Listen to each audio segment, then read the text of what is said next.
తెలంగాణలో eco tourism అభివృద్ధికి ప్రభుత్వం సమర్థవంతమైన కార్యాచరణను రూపొందించడానికి ప్రభుత్వం సిద్ధమైంది.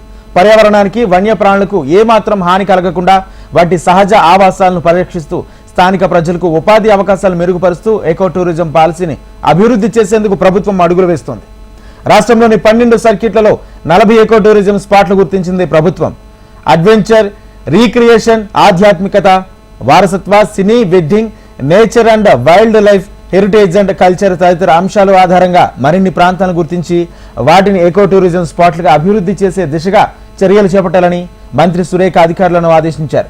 ఎకో టూరిజం పాలసీ రూపకల్పనలో అటవీ, దేవాదాయ, రెవెన్యూ, పర్యాటక శాఖలను సమన్వయం చేసుకుంటూ అడ్డంకులను అధిగమించాలని, ముందుకు సాగాలంటూ అటవీ శాఖ అధికారులకు మంత్రి సూచించారు.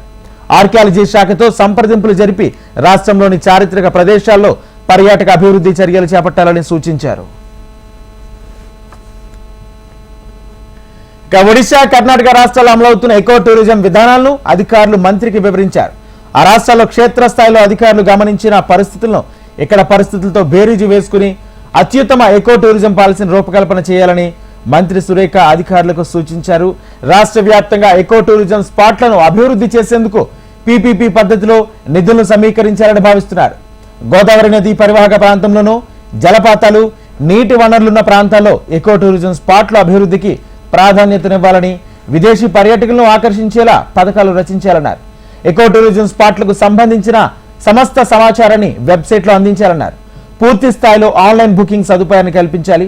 ఆయా పర్యాటక ప్రదేశాల్లో స్థానికులు, మహిళా సంఘాలకు ఉపాధిని పెంపొందించాలని, ఈ కార్యక్రమాలు చేపట్టాలని నిర్ణయించారు. అటవీ శాఖ ఆధ్వర్యంలో స్టాళ్లు ఏర్పాటు చేయాలన్నారు. సామాజిక బాధ్యతగా ఎకో టూరిజం స్పాట్లకు సెలబ్రిటీల ద్వారా ప్రచారం కల్పించాలని నిర్ణయం తీసుకున్నామన్నారు.